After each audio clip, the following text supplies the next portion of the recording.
Hello everyone, welcome back. Today I want to talk at length about Ruyi's royal love in the palace. There is going to be like a lot of spoilers ahead, so if you haven't seen Ruyi's royal love in the palace, please click off this video right now. So let's get into it.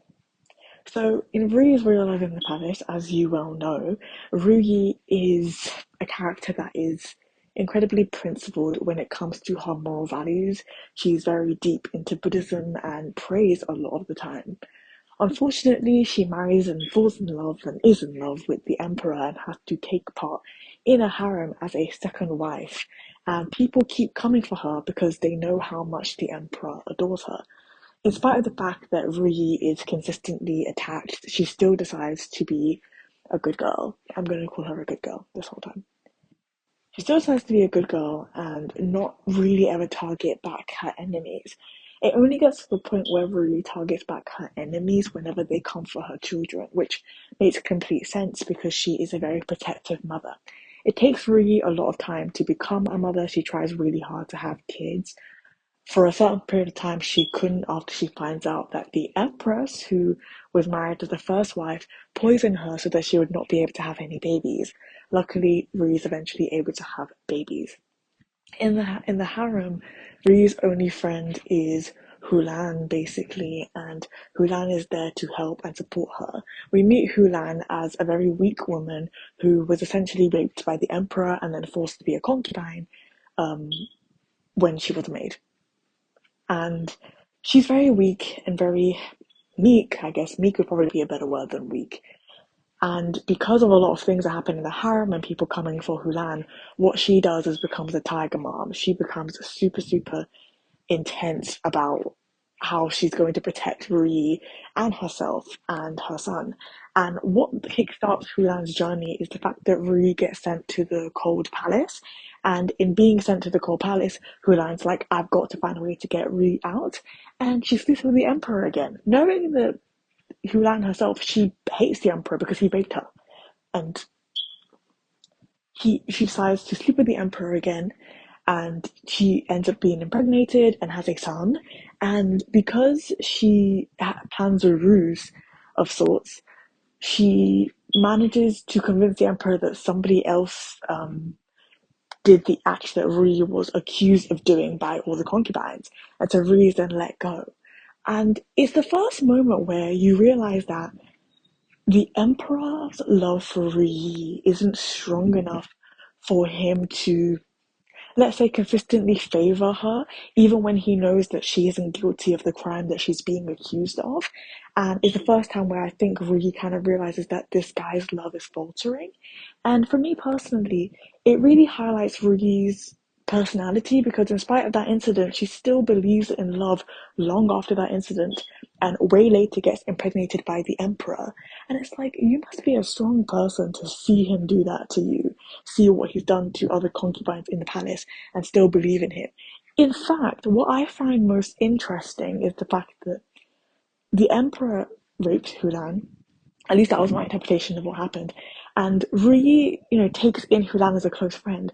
But Ruyi doesn't, what I don't think crosses Ruyi's mind is the trauma that Hulan had, and that's probably why she was incredibly meek being a harem concubine.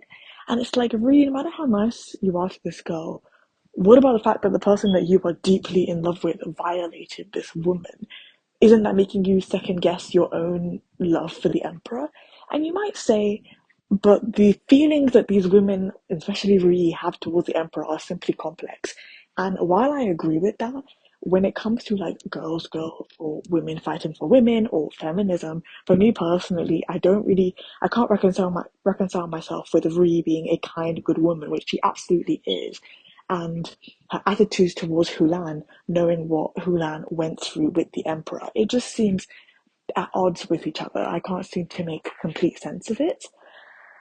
Um, and then when it comes to Rui's Royal Love in the Palace, you have the other villains, the other concubines who have their own things that they're going through and own things that they care about. Like concubine Hua, who I've made a video of, who is from Korea, and she is in love with a Korean prince that marries her to this emperor when she's quite young.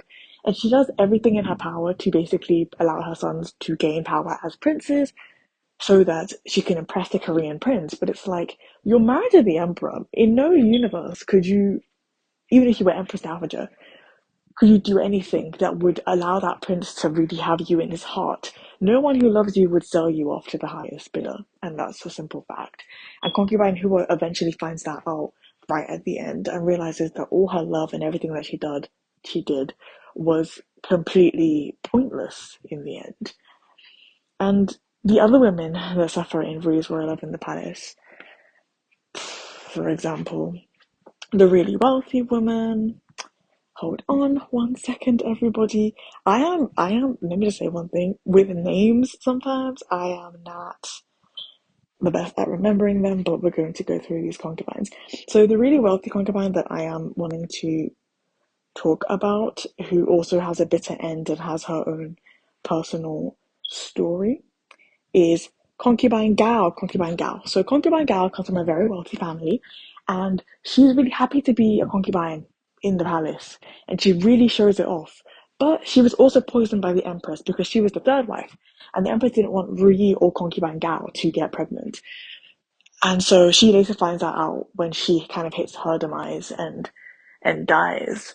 And Concubine Gao is another example of like all the women in the palace who in some way or the other love the emperor, but the emperor ends up just stabbing them in the back pretty much because he highlights how irrelevant he feels about all of these women and how he is powerful and he has the final say. And I think when I watch harem dramas, I think about the fact that power truly does corrupt because the emperors are basically like gods on earth and they can do whatever they want to do. And there's no one that can really tell them otherwise. And obviously, it makes them go crazy and thus the women and everything just becomes really, really insane. And mind you, that we're trapped in the Forbidden Palace at the same time, which just increases feelings of envy and anguish and all sorts of negative, very, very negative energy. And it's highly, highly disappointing. So many women die in this drama. There are so many tears. There are so many sad moments. It ends quite sadly with Rui, like realizing that the person she loved simply wasn't worth loving. It would have been better for Rui to have been a noble woman and marry a noble man. And we're at the end and Rui kind of reconciles herself with that and dies in peace. But how unfortunate that she spent so many years with a man that could not love her back the way that she loved him. That show really like ripped my heart into pieces and was like the saddest harem drama I've seen. The saddest. Like, it's more sad than Empresses in the Palace. It's obviously more sad than the story of Yangtze Palace if you've seen that one. That one counts as like a comedy at this point. But yeah, I think the lessons that I personally find when I'm watching rules of real life in the palace is stick to your guns no matter what, and honor yourself and stick to your moral standards, and hopefully it will work out for you. I think that's what we're supposed to take from Ruyi, in spite of how tragic it is. Let me know some of your comments on Ruyi below. These are just the things that I found kind of important in Ruyi that I wanted to speak about. If you have anything to add, let me know in the comments below. And if you like my videos, please like and subscribe. Thank you. Bye.